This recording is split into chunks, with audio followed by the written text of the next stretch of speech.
와우, 여러분들 안녕하세요. 자, 여러분들 이번 주 한 주 동안 많이들 힘드셨죠? 여러분들 그리고 이번 카메라 보도록 할게요. 뿅. 자, 왜 제가 방송하는 날에만 2차 전지가 빠지는지 모르겠습니다. 참 아이러니합니다. 그쵸? 어떻게 보면은 여러분들의 액땜을 제가 대신 해드리는 것 같기도 하고 이러다 보면 다음 주 월요일부터 또 반등하면은 이게 무슨 운명이겠습니까? 그쵸? 자, 여러분들 오늘은 뭐 사실 이번 주 동안 시장이 좀 많이 무너진 것도 있었지만은 그렇다고 2차 전지가 그렇게 크게 무너졌다고 저는 생각 안 합니다. 왜? 여러분들하고 저하고 2차 전지에 대해서 그동안 얘기를 하면서 그동안 많이 상승한 부분이 더 크기 때문에 우리한테는 10%든 15%든 간에 조정이 있어도 의미가 없습니다. 그리고 저번 주 방송에서 제가 말씀드렸죠. 2차 전지에 대해서 아무리 빠진다고 해도 걱정하지 말고 전면전으로 맞서라고요. 잘 버티셨습니다. 잘 버티시고 이번 주에 하락된 부분은 다음 주에 다시 반등하면서 채워놓도록 하겠습니다. 자, 그리고 제일 중요한 게 일단 이번 주 시장이 왜 그랬는지 그리고 왜 이번 주에 2차 전지도 같이 빠졌는지 그 부분은 설명해 드리도록 할게요. 여러분들. 자, 여러분들 다음 좀 한번 보도록 할게요. 뿅. 자, 제가 우리 시청자분들한테 항상 말씀드릴 게 뭐냐면은 여러분들 항시 현금은 아껴두십시오. 시장이 좋든 간에 안 좋든 간에 현금을 갖고 있으면은 이 파도가 이렇게 치더라도 잔투비는 튜브를 끼면은 이렇게 갈 수가 있는데 현금이 없을 때 시장이 이 정도 빠진다고 이렇게 파도가 세게 빠진다고 하면은 붕붕 뜰 수밖에 없다고 했습니다. 시장이 반등이 강한 만큼 시장이 또 하락하는 부분이 더 클 수밖에 없는 거죠. 그렇기 때문에 오늘 같은 경우는 코스피가 1.44%까지 빠지고 상승 종목이 192개, 하락 종목이 703개. 코스닥 지수 같은 경우는 상승 종목이 400개, 하락 종목은 1200개가 나와줬습니다. 자, 이번 주에 코스피가 사이드카가 매수가 한 번, 매도가 2번. 와, 굉장했습니다. 저 이번 주에 눈썹 매장인 줄 알았잖아요. 주식시장이. 그렇게 변동성이 심했주의야. 그렇다고 하면은 우리는 2차 전지는 이따가 설명하고요. 이 모든 시장에서 오늘 시장에서 이번 주 동안 시장에서 한 섹터가 문제가 있어가지고 조정이 된 건 없다고 봅니다. 시장 상황인 거죠. 시장이 안 좋을 때 지정학적 리스크가 발생할 때는 어느 정도 시장이 다 무너질 수밖에 없으니까요. 그리고 저번 주에 여러분들한테 2차 전지에 대해서 하락할 수도 있다고 설명드린 이유가 뭐냐면은 저번 주에 너무 시장이 무너지만한 명분이 컸습니다. 그리고 그 명분을 저번 주에 여러분들한테 다 설명해 드렸던 거죠. 주식 전문가는 여러분들 오늘 제가 얘기한 종목이 올라갔죠. 여러분들 제가 며칠에 언급했던 종목이 몇십 프로 올라갔죠. 그렇게만 방송하는 거는 전문가는 아니라고 생각합니다. 주식시장이 어려울 것도 미리 전망해가지고 여러분들의 현금을 지켜드리고 누누이 경고해드리면서 캐스터가 아닌 예보가 넣어서 시장이 이렇게 무너질 수가 있다. 그 부분은 미리 여러분들한테 인식을 시켜드리고 여러분들의 투기력을 어느 정도 자제시킬 줄 아는 것도 그것도 전문가 역할이라고 생각합니다. 자, 그렇다고 하면은 이 저번 주에 제가 이러한 발탕으로 어느 정도 시장이 무너진다고 제가 말씀을 드렸는데 뭐 다 똑같지는 않더라도 여기서 좀 중요한 게 B, 마이크로소프트가 전망이 안 좋으면서 이 빅테크들이 투자는 많이 하는데 돈은 못 벌고 있다. 그래서 이 반도체 라인 쪽으로 타격이 갈 수가 있고 금리가 또 계속 동결이 될 가능성이 있기 때문에 금리 인하로 인해서 안전자산이 무너질 수밖에 없다고 말씀드렸습니다. 그렇게 되면 미국은 제일 먼저 빠지는 게 반도체 지수가 빠질 수밖에 없었던 거고 그래서 이번 주에 시장이 거의 월요일날 검은 월요일 그리고 오늘 같은 경우는 검은 금요일 어제도 검은 목요일 이런 방식이 됐던 거죠. 자, 그리고 저번 주에 설명해드린 부분이 삼성과 하이닉스 이번 주에 상승한 부분이 다 반납하지 않았습니까? 그렇죠? 그렇게 따지자면은 2차 전지 같은 경우는 많이 상승하지도 않았지만 많이 하락도 안 됐어요. 그렇게 되면은 어차피 삼성하고 하이닉스 지금 모두 다 신규처럼 삼성하고 하이닉스만 본다고 해도 2차 전지는 떨어진 것 그렇게 많이 떠지지도 않고 그렇게 많이 올라가지도 않았습니다. 그럼 어떻게 보면 2차 전지가 남들이 다 쫓아갈 때 여러분들한테 기회인 거예요. 여러분들한테 2차 전지가 더 좋은 조건일 수도 있습니다. 자, 그렇다면 왜 이 시장이 왜 이렇게 됐는지 이 부분은 전체적으로 보도록 하겠습니다. 뭐라고요, 여러분들?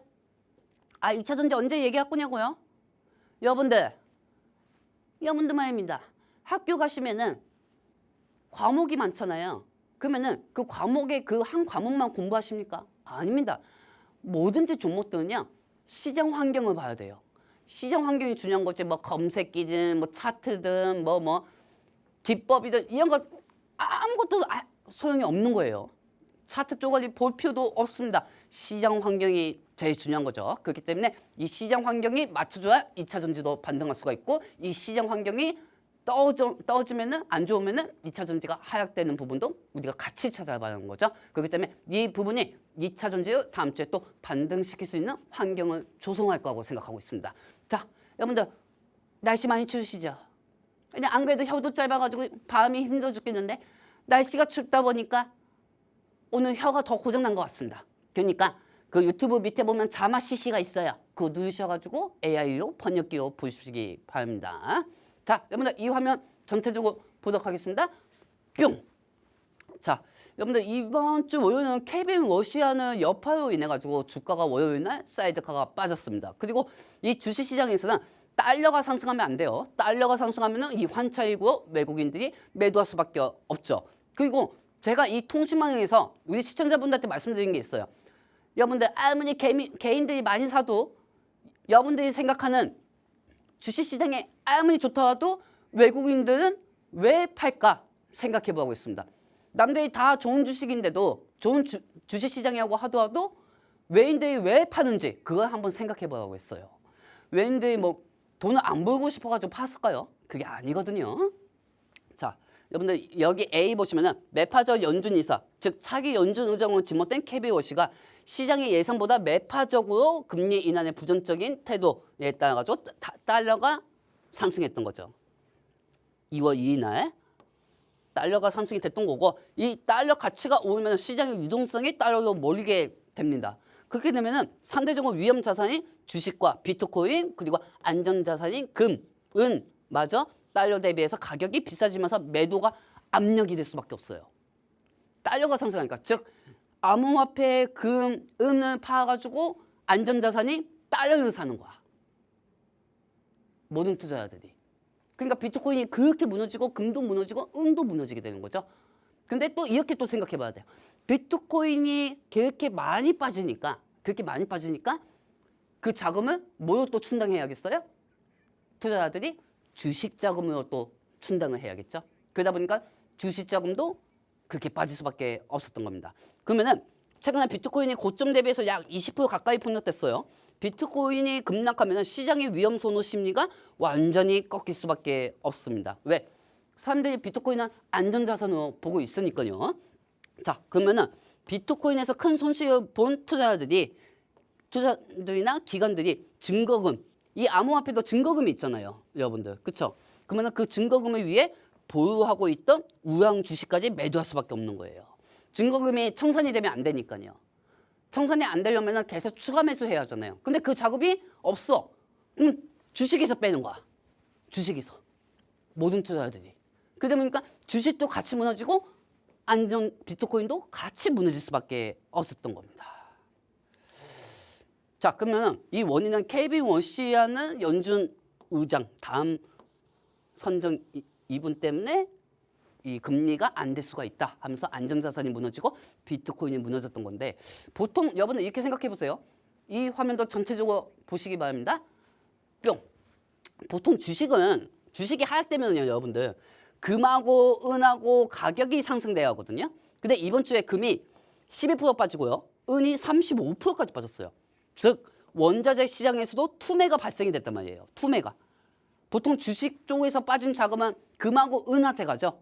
근데 원자재 시장이 투매가 발생이 됐어요.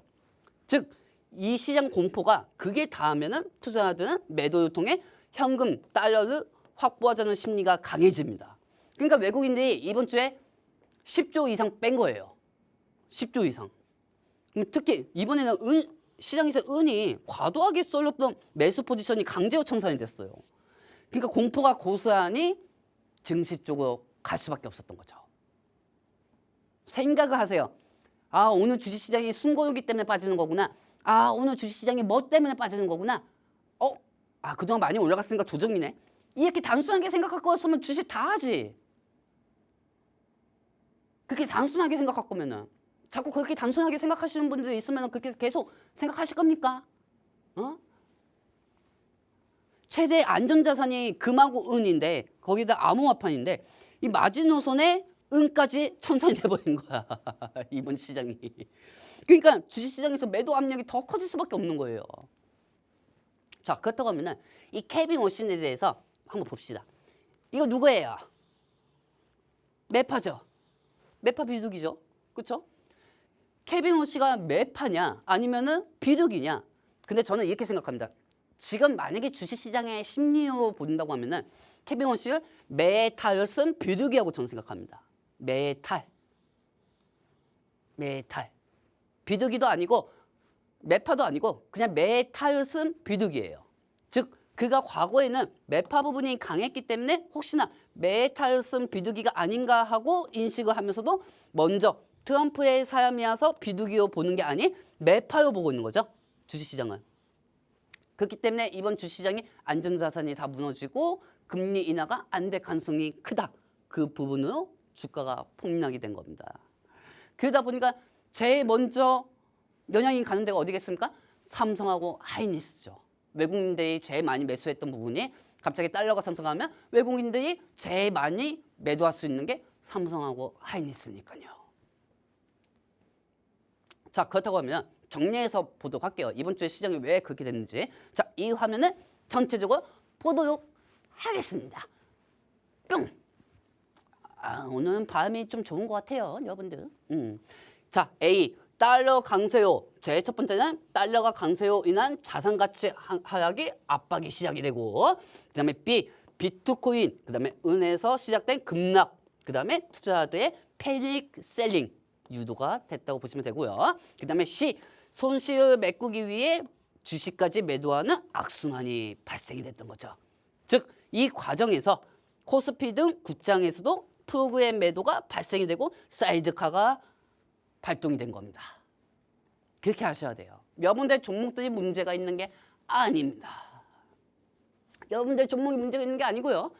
시장이 이러한 바탕으로 인해 가지고 외국인들이 그만큼 오랫동안 올린 만큼 외국인들은 안전 자산까지 팔면서 이 시장은 잠깐 관망을 하겠다고 생각한 거죠. 그렇기 때문에 달러가 올라가면 안 돼요. 왜? 그 전에 외국인들이 저번 주까지만 해도 매수했던 물량들이 갑자기 달러가 올라가면은 내가 항상 여러분한테 말씀드리잖아. 지수가 오르는 것만 보면 안 된다니까요. 이 좋은 시장에서 왜 외국인들이 빼는지 그거 아셔야 한다니까요. 그거 아셔야 돼요. 야, 엊그제도 뭐 어제였나? 엊그제였나? 외인들이 최대 6조 원 이상 매수하고 개인들이 7조 원 이상 매수를 했는데 지수가 빠질 때 그러면서 어떻게 됐습니까? 지수 더 폭락이 됐죠. 즉 개인들이 사면 살수록 외인하고 기관들한테 탈출할 기회를 준 거예요. 여러분들 그런 거 못 느끼셨어요? 오전에는 개인들이 2조 원 이상 매수를 했고 외국인들이 매도를 1조 원 이상 했는데 오후쯤 계속 지나가면은 개인들의 매수세가 많아지면 많아질수록 기관하고 외인들은 계속 팔고 나갔던 거예요. 다 시장 상황을 모르는 여러분들의 저점 매수하는 그 메리트 때문에 기관하고 외인들이 더 매도했던 거야. 그러니까 시장이 왜 빠지는지, 시장이 왜 이렇게 현상이 됐는지 그 부분을 여러분들이 아셔야 합니다. 그것도 모르고 갑자기 뭐 주식을 하신다고요? 그것도 모르고 주식을 하신다고요? 여러분들? 그 바에는 주식을 그냥 그만두십시오. 그분들. 종목에만 사용에 빠지면 안 됩니다. 시장 환경을 생각하셔야죠. 제가 방송에서 여러분들한테 계속 말씀드리지 않았습니까? 여러분들 손에 시장 상황을 쥐어드리겠다고. 쥐어주잖아요. 맨날 쥐어드리고 맨날 예견해드리고 시장 조심해야 한다고 매번 경고를 해드리잖아요. 근데 여러분들은 왜 그걸 경고를 듣지 않으십니까? 이에서 그런 말이 있는 겁니다. 새사버릇 여든 간다. 적어도 그렇게 하시면 안 되죠. 여러분들 주식시장이 좋아서 이때 아니면 돈 못 벌어 이게 아니고 주식시장이 안 좋더라도 좋더라도 변동 없는 투자자의 모습이 돼야죠. 왜 그것 제대로 활용을 못하시고 급등주만 쫓아다니십니까? 제 와이프가 엊그제 친구들 중에서 한 분이 결혼하신대요. 그래가지고 이제 친구들 만나고 왔대요. 친구들 만나고 왔는데 친구들이 다 주식만 하더래. 그래가지고 우리 오빠는 방송에서 2차전지만 얘기하던데 하니까 저희 와이프 친구들이 야 삼성하고 하이닉스 사야지. 야 매형 왜 2차전지만 본대? 그거는 그래서 내가 우리 와이프한테 그랬어요. 야 그분들 꼭지점에서 사고 나는 13만 7천 원에 샀는데 그 사람들이 위에서 사가지고 야 참 자유로만 얘기한다. 응? 우리가 이제까지 2차전지 한 7개월 6개월 동안 방송하면서 우리는 저점에서 고점까지 왔는데. 응? 그래서 오빠 LNF 샀대. 내 친구도. 이제 그때부터 내 어깨가 무거워지는 거예요. 근데 내가 이 얘기를 하는 이유가 뭐냐면은 그만큼 자신이 있죠. 자신이 있고 이제까지 제가 여러분들한테 말씀드린 대로 캐스터가 아니고 주가가 올라가고 나서 캐스터가 아니고 예보가 나와서 여기까지 오지 않았습니까? 그래서 제가 그랬습니다. 우리 와이프한테. 네 친구들 맛있는 거 사 먹을 준비하고 해. 제가 그랬습니다. 자, 일단 그 얘기는 2차전에 이따가 보고요. 이러한 바탕을 모두 체크해야 시장 상황을 아셔야 한다 이겁니다. 자, 그렇다고 하면 지금 A, B, C, D 이 부분이 계속 지속이 되면 안 되거든요. 그렇죠, 여러분들? 자, 그러면은 이 부분은 우리는 이 부분을 유턴을 시켜야 합니다. 유턴을 시켜야 돼요.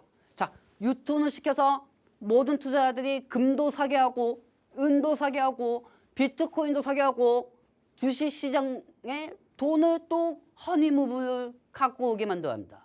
그렇게 유턴을 하는 방법은 간단합니다. 자, 전체 화면을 보도록 할게요, 여러분들. 뿅.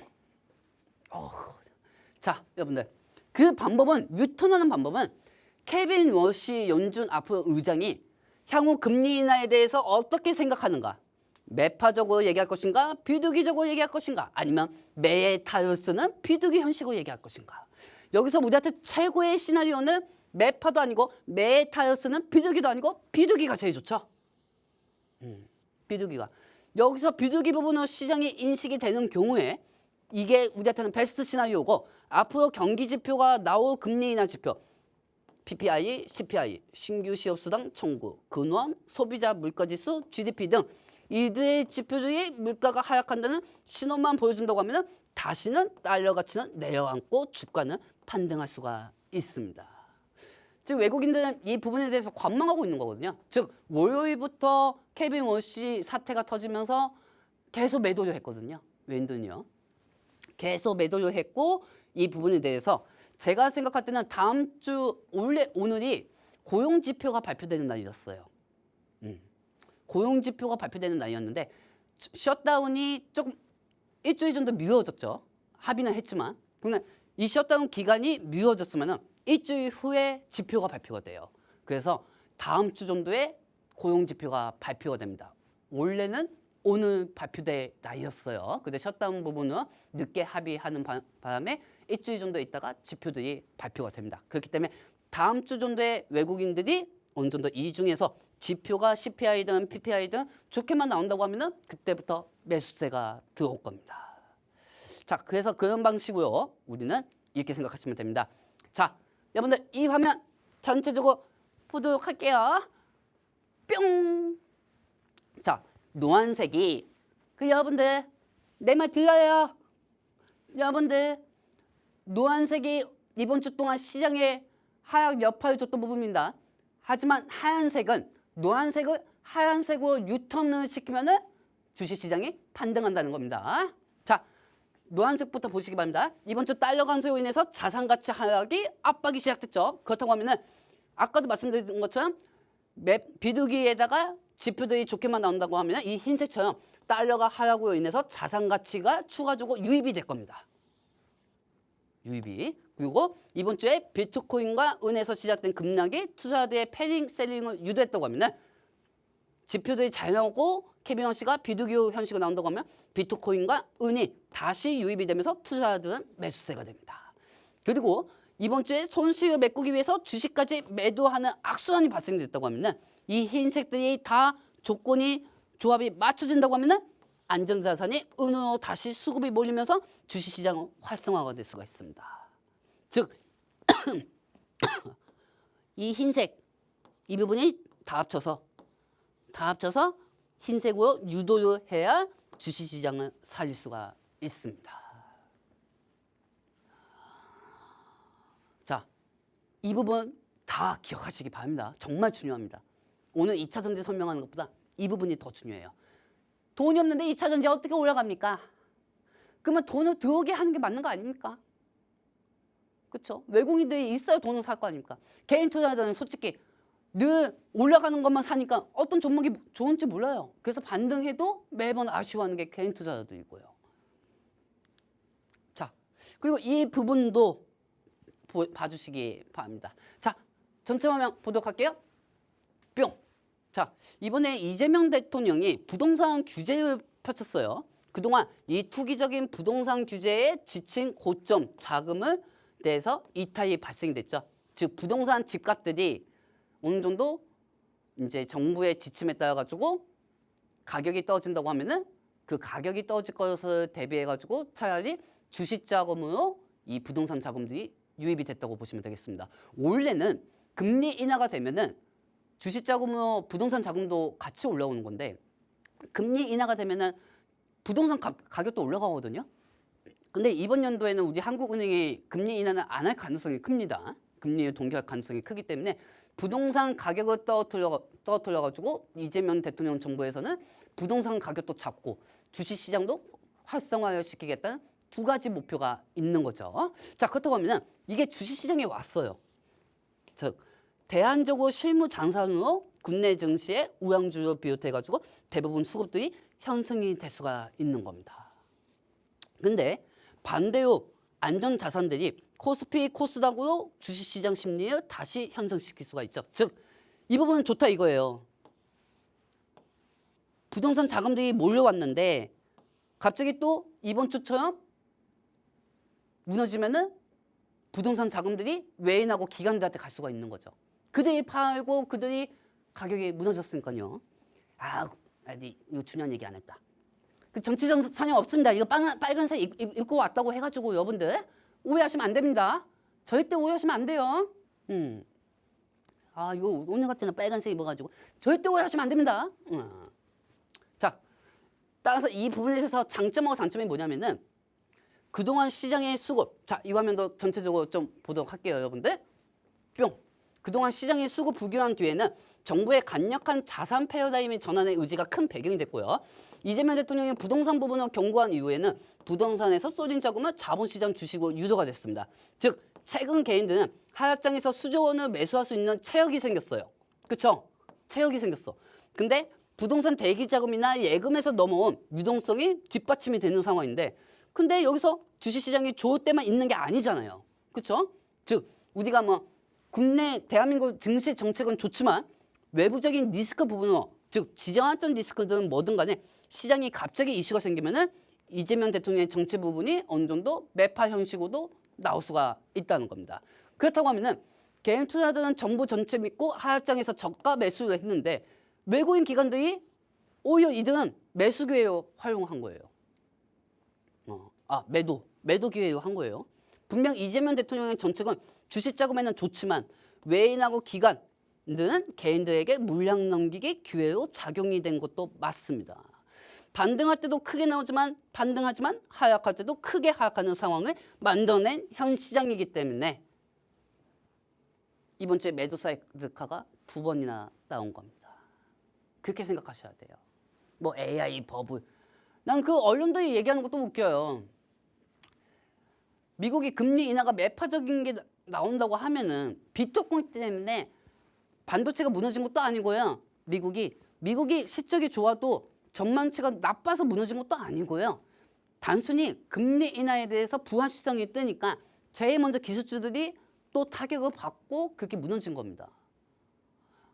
암호화폐 때문에 반도체가 무너졌다? 암호화폐 때문에 반도체가 무너지고 반도체가 무너지니까 환율이 상승했다? 이거 뭐야? 말장난하는 거야? 뭐야? 말장난이지 그거는. 응? 지금 제가 설명한 이 부분으로 어느 정도 매도 사이드카가 이번 주에 2번이나 나온 거고 매수 사이드카가 1번이 나온 겁니다. 그러한 원인을 여러분들이 아셔야 합니다. 그래야 다음에 떨어져도 불안해하지 않거든요. 그렇기 때문에 분명한 거는 이재명 대통령이 주식 부양에 괜찮은 정책을 내놓은 건 맞습니다. 그리고 이번 시장으로 인해서 이재명 대통령 정부로 인해 가지고 주식 시장이 활성화가 되고 정말 좋은 시장이 된 건 맞아요. 그거는.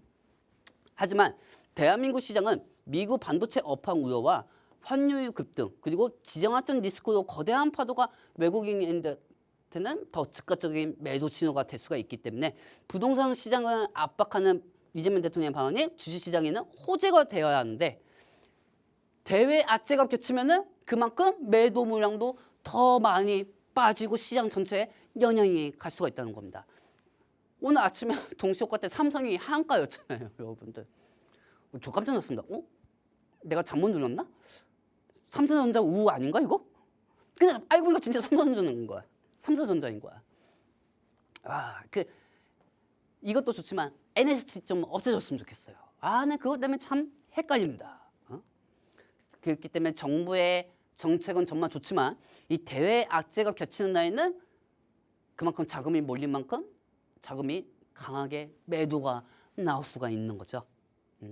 그렇기 때문에 개인이 부동산 자금까지 끌어와서 주식에 투자를 하는데 지수가 계속 밀릴 경우에는 자산 전체에 타격이 될 수밖에 없고 이 부동산 하락 때보다도 더 빨라질 수 있다는 점이 우려되는 부분입니다. 분명히 정책은 좋습니다. 근데 저 멀리 외국의 대외적인 리스크들이 그게 문제인 거죠. 그게 문제인 겁니다. 그렇기 때문에 이 화면도 전체적으로 보도록 하겠습니다. 자, 보도록 할게요.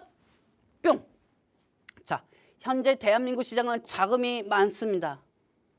하지만 해외 대내외 악재를 해소시키지 않는 한 이번 주 사이드카가 3번이나 발생했다는 것은 그만큼 물량이 한꺼번에 쏟아져 나왔다는 겁니다.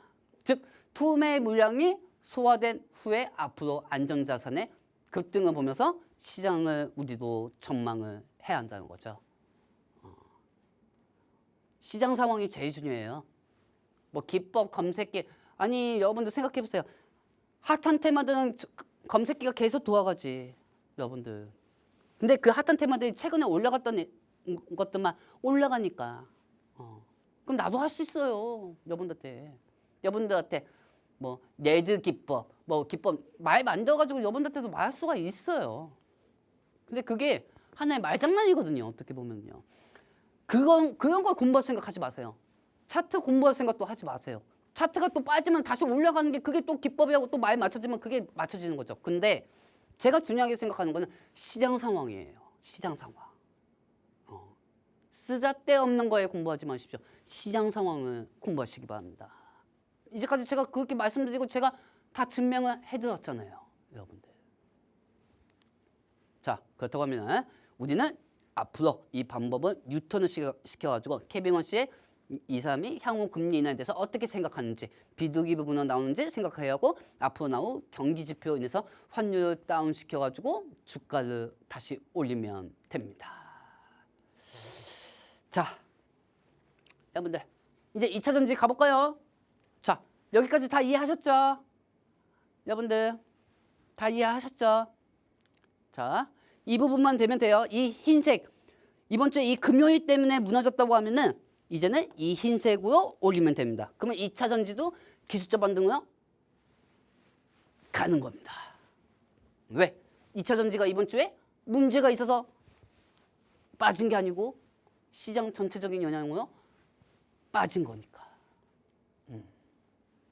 그러면 시장 상황으로 기술적 반등으로 올리면 되는 거예요. 안 그렇습니까? 자, 이번 주 2차 전지 흐름을 좀 보도록 할게요.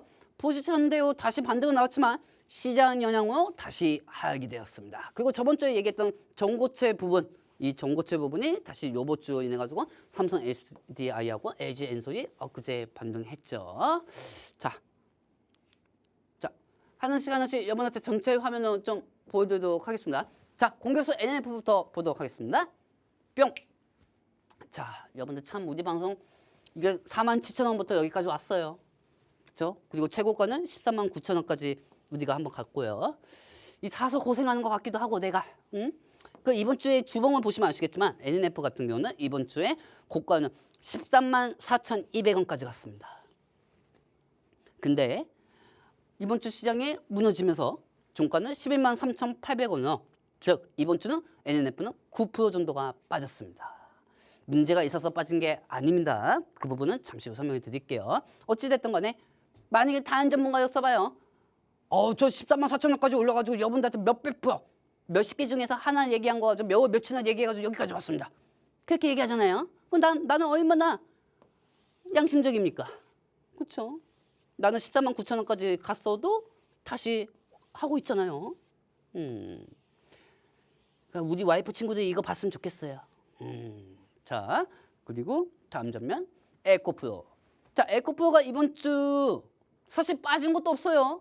오늘 뭐 8% 정도 빠졌지만 에코프로는 우리가 25년 5월 30일부터 37,000원. 제가 얘가 중환 미드피드, 공격수 미드피드 만든 이유가 뭐냐면 지주사이기 때문이에요. 에코프로가. 그리고는 에코프로는 이제까지 총 합해가지고 우리가 몇 프로까지 올렸냐? 320%까지 올렸습니다. 자, 근데 이번 주에 고가요 184,500원까지 13% 정도 상승했다가 이번 주에는 오히려 종가가 15만 5천원에 마감이 되면서 빠졌지만 4% 빠진 거예요. 어떻게 보면 에코프로. 매번 상승하기 원하면 그 도둑이죠. 여러분들.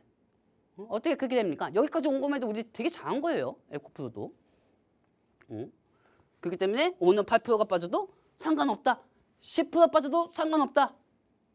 왜? 우리나라 개인 투기꾼들은, 투자자들은 에코프로가 저번 주에 많이 반등하고 그동안 많이 반등한 걸 봤기 때문에 떨어지면 기회다 생각하고 살 거란 말입니다. 심리적으로. 에코프로 빠지고 있네? 그러면 에코프로가 갑자기 한 달 동안 90%, 70%, 100% 정도 반등했기 때문에 그 기억을 갖고 있기 때문에 빠지면 기회야 사야지 하고 사게 된다는 겁니다. 그렇기 때문에 걱정할 거리는 없다고 보고 있습니다. 자, 에코프로비엠도 마찬가지고요. 자, 시간이 별로 없으니까 좀 빨리 지나가도록 할게요. 에코프로비엠도 이번 주에 23만 5,500원까지 올라갔지만은 오히려 19만 8,200원으로 마감이 되었습니다. 어제 실적 부분도 되게 잘 나왔죠. 실적 부분도 되게 잘 나왔지만 중요한 거는 이 코스닥하고 코스피 쪽에 외국인들이 그동안 많이 산 만큼 외국인들이 이번 주에 10조 원 이상 빼더라도 에코프로비엠이 이번 주에 14% 빠져도 문제 없다고 저는 보고 있습니다. 왜? 그동안 많이 상승했잖아요. 그동안 많이 상승했으면 이 정도 빠져도 되죠, 여러분들. 빠져도 되는 거 아닙니까? 이번 달에 삼성하고 하이닉스가 이번 달에 1월 중순부터 여기까지 20% 30% 상승했다고 해도 에코프로하고 에코프로비엠이면 50%에서 80% 90%까지 상승하니까 10%에서 15% 빠져도 어쨌든 에코프로하고 에코프로비엠이 이긴 거지. 삼성하고 하이닉스. 남들 다 신규만 쫓아갔대. 이 정도 빠져도 되는 거야. 삼성하고 하이닉스 어떻게 보면 반등한 부분은 이긴 거야. 그리고 이 정도 조정 나와도 이긴 거야. 최근 한 달 동안 누가 더 많이 상승했냐 이거예요. 그러니까 마음 편하게 생각하세요. 자, 포스코 퓨처엠도 마찬가지입니다. 포스코 퓨처엠도 고가가 이번 주에 23만 5,500원까지 상승했다가 오히려 종가는 19만 8,200원 14% 빠졌습니다. 잘 상승해줬어요. 요 정도 상승했다가 14% 빠졌다고 하면 다음 주에 아까 제가 얘기한 대로 이 시장 환경이 다시 안정자산이 괜찮아진다고 하면은 또 마이너스 14에서 기술적 반등으로 조금씩 올라가면 되는 거예요. 뭐 포스코 퓨처엠에 뭐 문제가 있어가지고 이렇게 빠졌습니까? 아니잖아요. 2차 전지가. 그렇죠? 자, 그리고 삼성 SDI. 이야, 여러분들 삼성이 이번 주에 10몇 프로 상승해도 빠진 것도 계산을 해보면은 삼성이 1% 정도 상승한 거야. 이번 주에 주봉이. 근데 삼성하고 하이닉스가 그만큼 변동성이 있다고 해도 삼성 SDI는 이번 주에 39만 9,500원까지 반등했어도 종가는 37만 원. 즉 이번 주에 5%밖에 안 빠졌어요. 이번 주에 시장 10조 원 이상 던졌는데도.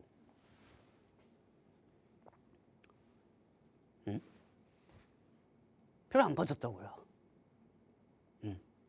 자, 더 충격적인 거 보여드릴까요? LG 엔소. 이것도 전체적으로 보여드리도록 하겠습니다. 자, 보도록 할게요. 뿅. 자, LG 에너지솔루션은 많이 올라가지도 않았지만 그만큼 또 많이 빠지지도 않았어요. 이거 얼마나 안정해? 얼마나 안전하고 나는 내가 볼 때는 이게 비트코인이에요. 이게 안전자산이에요. 삼성 위로 10% 올라가다가 밑으로 10% 빠지고 하이닉스도 위로 10% 상승하다가 밑으로 10% 빠지고 심장이 벌렁벌렁거리잖아요. 그렇죠? 근데 LG 엔소 보세요. 얼마나 마음 편해. 많이 올라가지도 않고 많이 떠지지도 않고. 즉 이렇게 생각하세요.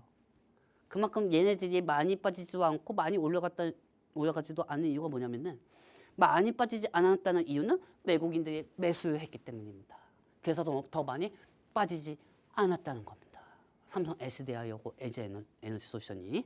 자, 그래서 그저 2차 전지는 시장 영향으로 하락이 뿐 현재 2차 전지 라인은 계속 유심히 주목해야 하고 호가창에 지배당하지 마시기 바랍니다. 사오정처럼 굴지 마시기 바랍니다. 내가 아까 그랬잖아요. 에코프로가 오늘 8% 빠지고 에코프로 BM이 그렇게 많이 빠져도 한 달 동안 삼성하고 하이닉스보다 더 많이 올라갔어요. 누가 승자야? 모든 사람들이 삼성 하이닉스 신규 음악 쫓아다닐 때 우리는 진짜 그 숨은 알맹이 속에서 여기까지 왔던 거예요. 그것도 얘기해볼까? NNF 이번 주에 9% 빠졌다고 쳐. 근데 한 달 동안 삼성하고 하이닉스보다 더 많이 올라간 게 뭘까요? NNF야. 그래도. 그럼 누가 더 좋은 겁니까? 우리가 승자 아닙니까? 우리 6대 종목이 이제까지 2차 전지 우량주 6대 종목이. 자, 그렇다고 하면은 시장 환경이 좋아지면은 이제 2차 전지 공격수 미드피더, 중간 미드피더, 골키퍼, 몸통 애들이 앞으로 어떻게 올라가는지 그 모멘텀을 지금부터 설명해드리도록 하겠습니다. 자, 아이고 허리야. 자, 보시면 아시겠지만 우리는 2차 전지의 최저점에서 시작해서 최고가 달성하고 하락한 다음에 전고점 타함이 일부 다시 시동하고 있어요. 자, 그리고 2차 전지는 여러분들 손에 있습니다. 즉, 여러분들 손에 쥐어주고 있다고 해요. 쥐어주고 있잖아요. 내가 그랬잖아요. 계속 쥐어주고 있어 하고. 쥐어주고 있으니까 여러분들 여기까지 온 거 아닙니까? 누군가한테는 수익이 있지만 누군가한테는 마이너스를 몇 년 전에 물렸던 그 사람들한테는 손실을 줄어드는 이 좋은 방송이 어디 있습니까? 자, NNF부터 빠르게 볼게요. 자, 이번 화면 전체적으로 좀 빠르게 보도록 할게요. 자, 뿅. 자, 이번 가이더스에서 이번 발표의 핵심은 하이니켄입니다. 늘 하이니켄 말씀드렸죠. 제품의 압도적 성장을 통해서 흑자 전환으로 상반기 출시 이후 단독 공급 체제를 유지하면서 점유율은 회복 중입니다. 그리고 현재 풀가동 수준이며 공장이 점차 모든 하이니켄 물량이 NI 95%로 대체될 예정입니다. 에코프로비엠도 하이니켄은 있지만 NNF는 지금 이 니켈 함량을 95%까지 올렸고 에코프로비엠은 90%밖에 안 된 상황이에요. 즉 NNF는 연간 추원량은 전년 대비해서 34% 선장했으면서 특히 하이니켄 제품은 하반기에 분기별로 최대 판매량을 연속 견싱하며 전년 대비 75%나 급증했다고 이번에 발표했습니다. 그리고 여러분들한테 이제까지 그동안 설명해드린데요. 이 4680하고 2170 원톤형 배터리에 들어가는 게 NNF의 하이니켄 양극재예요. 그렇기 때문에 이번 2026년도 전체出하량의 6%이고 2027년도에는 10%까지 비중이 확대될 전망이라고 합니다. 이는 향후 로봇의 휴머노이드 등의 산업까지 확장이 되는 거죠. 자, 다음 장면 보도록 할게요. 자, 그리고 NNF는 전고체 배터리도 지금 준비 중입니다. 즉, 전고체 전지의 고출력, 그다음에 고안전성 특성을 급등하기 위해서 리튬 이온의 이동성을 높이고 계면 저항을 줄이는 기술 연구 중이라고 하죠. 현재 전고체 전용 소재에 대한 파일럿 라인 운영 및 고객사 샘플 테스트를 진행 중이며 본격적인 상용화 시점은 산업 전반의 로드맵에 맞춰가지고 2027년도에서 2030년 사이로 이 부분은 전고체 배터리 테마로 들어가게 됩니다. 즉 그리고 이 NFP 국내 최초 NFP 양극재 산업 양상을 목표하고 있고 프리미엄 시장용 하이니케 NCM과 보급형 ESS 시전용의 NFP를 동시에 공급하면서 수익성을 개선한다는 것도 계획입니다. 이 중국에도 NFP가 있지만은 NFP보다 더 업그레이드된 게 NCMP입니다. 그렇기 때문에 중국이 가질 수가 없는 NFP의 더 업그레이드된 부분이 NFP가 갖고 있고요. 그리고 그것보다도 더 에너지密도를 향상을 시킨 게 하이니케 양극재라고 보시면 됩니다. 그러니까 공장은 지금 가동하고 있는 거예요. 여러분들. 공장은 가동하고 있는 거예요. 그리고 로봇 배터리 NNF는 현재 테슬라 등 주요 완성차 업체에 공급 중에 468 원톤형 배터리 양극재 운용처를 로봇 분야로 확장하겠다고 밝혔고요. 현재는 이 전기차가 주력이지만 향후 휴머노이드 로봇 등은 공급처가 확대가 추진될 수밖에 없습니다. 이번 컨퍼런스 콜에서는 경영진들은 로봇 시스템이 요구하는 구체적인 사양에 대해서 언급하면서 기술적 자신감을 드러냈고요. 로봇은 공간적 한계가 있기 때문에 대형 폴리머나 각형 배터리를 탑재하기가 어렵습니다. 무거운 배터리를 집어넣기에는 어렵다는 거죠. 그러면은 에너지密도가 높은 그동안 제가 방송에서 말씀드린 468의 원톤형 배터리 채용이 늘어날 수밖에 없고요. 이 분야에서 독보적인 양극재 기술력을 가진 NNF가 큰 기회가 될 것입니다. 즉 로봇과 같은 정밀기기에는 수명과 안정성이 중요해요. 그렇죠? 로봇에는. 그렇기 때문에 NNF는 단결정 소재를 적용한 하이니케 양극재를 통해 가지고 로봇 시장의 까다로운 품질 기준을 충족이 될 수밖에 없다. 자, 그러면 뭐가 있습니까? NNF는 자, 이 화면을 전체적으로 보도록 할게요. 뿅. 3원 개의 배터리를 다 가지고 있는 거예요. 하이니케 4680, 2170 원톤 배터리는 앞으로 수요. 이건 수요입니다. 수요가 공급이 증가가 될 것이다. 그리고 전고체 배터리 테마, NFP 테마, 로봇 배터리 테마. 요약하자면 NNF는 테슬라의 NC 시리즈, 그동안 제가 방송에서 말씀드렸던 그 NC 시리즈의 LG 엔소에게 갖출 양극재 조건을 다 갖춰져 있고 여기는 A, B, C, D, E 이 다장의 시장 점유율을 확보하고 그 수익을 바탕으로 전고체 소재하는 미래를 준비하고 있는 겁니다. 자, 그렇기 때문에 NNF는 로봇은 단순한 미래 비전이 아니에요. 원톤형 배터리입니다. 이 468 양극재 실질적인 수요처 주식시장은 인식이 될 거고요. 얼마 안 남았어요. 제가 볼 때는 여러분들. 그 부분은 제가 또 추가적으로 설명하면 알 수 있을 겁니다. 특히 휴머노이드 로봇 시장의 개함에 따라 가지고 원톤형 배터리 수요가 폭증할 것으로 예상이 되기 때문에 이를 통해서 EV에 편준된 사업 구조를 다변화하겠다는 의지가 강력하게 이번에 나왔었던 거예요. 성장률은 하향이 아닌 상향으로 나왔고 이제 증권사들이 목표가 상향시키고 하고 있죠. 뭐 이번 주는 실적도 좋게 나왔고 뭐 진짜 NNF 참 타이밍 진짜 시장 안 좋았다면 실적 발표해. 근데 제가 저번 주에 뭐하고 말씀드렸죠? NNF의 목표가를 증권사들이 상향시키고 하고 있습니다. 그러니까 오늘 증권사들이 다 상향을 시켰습니다. 보통 기준이 19만 원이에요. 19만 원. 자, 그렇다고 하면 머스크한테는 내용 그대로 제가 그동안 설명해드린 대로 맞는 거예요. 테슬라는 사업 지속하기 위해서는 NFP, ESS 사업을 계속 편성을 해야 하고 하이니케 양극재와 원톤형 배터리, 즉 사이버트럭, 모델 Y 저가형 자동차, 우주선, 드론, 휴머노이드에 들어가야 합니다. NNF의 하이니케이 반드시 필요해요. NFP도 필요하고요. 삼성 SDI하고 머스크가 계약한 부분이 원래는 에코그룹하고 삼성 SDI가 동맹국이에요. 근데 아직 에코그룹이 NFP를 양산을 못하고 있습니다. 기술은 있는데. 그렇기 때문에 지금 현재 NNF의 NFP로 삼성의 ESS가 들어간다는 거죠. 자, 이 화면은 좀 전체적으로 여러분들한테 보여드리도록 하겠습니다. 자, 뿅! 머스크가 왜 이런 얘기를 할까요? 미국 기업들 배터리 인프라 안 만들면 사라질 거. 즉, 이걸 강조하는 이유는요, 딱 있어요. 그 조건을 맞추는 데가 어디입니까? 지금 미국의 LG 엔소하고 삼성 SDI입니다. 즉, 머스크가 얘기하는 인프라 구조를 갖춘 데가 LG 엔소이에요. 미국 현재 단독 및 합정 공장을 가장 많이 가동 중이고 머스크가 말하는 미국 내 인프라 그 자체인 거예요. 테슬라로 넘어가서 머스크의 우주기업 뭐 스페이스나 전력 공급용 배터리의 공급도 LG엔솔하고 삼성 SDI가 다 갖춰져 있는 거죠. 자, 그렇기 때문에 머스크한테는 숙련된 파트너의 도움이 필요합니다. LG에너지솔루션은 삼성 SDI가 없을 경우에는 AI 서포트도 못하고요. 중국은 로봇 하드웨어 및 조립 생태계도 실종이 되고요. 로봇이 제대로 작동하기 위해선 한국산 배터리가 반드시 필요합니다. NFP는 ESS의 적용, 휴머노이드 해당은 안 되고요. LG엔솔은 원통형 4680 배터리 부분, NNF는 하이니케 NCM 로봇 라인, 공장이 가동 시 자연스럽게 미공장 가동이 가능성이 있고 보조금을 받을 수밖에 없습니다. 자, 좀 시간이 없어가지고 자, 여러분들 저는 이렇게 생각합니다. 시간이 없네. 자, 에코그룹부터 볼게요. 삼성 SDI하고 LG엔솔 마지막에 2분 남았을 때 좀 보도록 할게요. 에코그룹은요. 전구체 90% 이상을 중국에 의존할 때 에코프로는 에코프로 머티니어즈를 통해서 국산화한 비중을 높여가지고 공급만 리스크를 줄입니다. 즉 양극재 고객사가 원하는 스펙에 맞춰가지고 원료 단계부터 맞춤형 조정이 가능하고 관산에서 캐인 원료 빼고는 리사이클부터 최종 양극재까지 전부 자기들끼리 가장 싸고 빠르게 만들 수 있는 공장을 가지고 있다는 게 장점이죠. 그러면 인도네시아, 헝가리 부분에서 매출액이 크게 나온 거고 이용 구조는 지금 같은 하락장이나 침체기에도 다른 기업들보다 수익성을 방어하면서 이번에 실적이 나온 겁니다.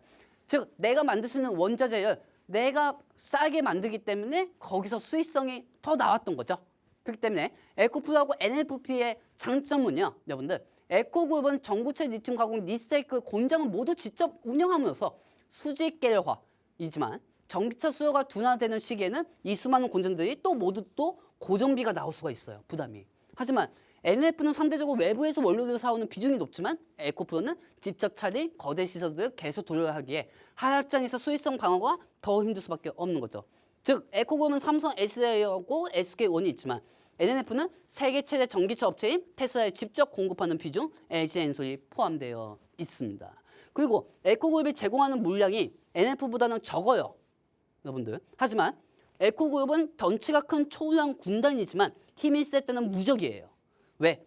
공장하고 계약사가 많아서 힘이 들 수도 있겠지만 원자재를 싸게 만들 수가 있잖아요. 그렇기 때문에 에코그룹은 그만한 장점이 있고 NNF는 강력한 유투가 있고 구조가 단순해 유연하지만 원료 잔립도가 낮아가지고 에코프로만큼은 폭발적인 마진을 남기는 것은 구조적으로 NNF가 힘듭니다. 하지만 기술력은 NNF가 더 있고요. 자, 포스코 퓨처엠은 테슬라에게 NC 시리즈 응급제를 제공하고 AMPC의 포스코 퓨처엠이 받기 위해서 캐나다 쪽에 공장이 있어요. GM하고 합작 공장. 근데 여러분 그거 아셔야 돼요. FTA가 뭡니까? 미국하고 FTA 협상을 한 데는 관세를 안 받습니다. 그게 캐나다고 그 캐나다 쪽에 포스코 퓨처엠 공장이 있기 때문에 캐나다 통해 가지고 미국으로 간다고 하면은 GM 합작법인을 통해 가지고 보조금을 받기 위해서 이 응급제 흑연을 테슬라한테 제공을 하면서 이익이 증가가 된다는 겁니다. 자, 여러분들 여기까지 이해하셨죠? 자, 여러분들 이 화면은 좀 전체적으로 좀 빨게 보여드리도록 할게요. 시간이 없어가지고 이것만 보여드리도록 하겠습니다. 자, 여러분들 저는요 삼성을 제가 13만 7천 원에 우리 시청자들하고 저하고 조업을 했거든요. 남들은 다 그 위에서 놀고 있어요. 13만 7천 원 위에서. 근데 우리는 5만 8천 원에 정리한 5만 8천 원부터 13만 7천 원에 조업한 이유가 있습니다. 왜? 저는 앞으로 지수 견인은 삼성전자와 하이닉스 이들은 과거 반도체가 HBM으로 돌파구를 찾았듯이 LG엔솔하고 삼성 SDI도 역시 전기차 수요 둔화로 ESS와 46 시리즈로 돌파할 거라고 보고 있고 미국의 ESS 시장에서 벌어질 돈이 훨씬 더 클 것이기 때문에 지금 전기차 수요는 좀 줄어들어도 상관이 없고 제2의 삼성 SDI하고 LG에너지솔루션이 우량주로 지수 견인할 거라고 보고 있어요. 그렇기 때문에 저는 항상 여러분들은 주가 올라갈 때 하지만은 저는 새로운 걸 또 도전하고 있는 상황인 거죠. 자, 여러분들 오늘 죄송합니다. 시간이 좀 많이 없어가지고요. 오늘 이 정도로 좀 정리를 하고요. 이번 주 그렇게 크게 무너지지도 않았습니다. 다음 주에 이번 주 하락분 분들 대부분 커버하도록 하겠습니다. 다음 주는 NNF 가자! 안녕!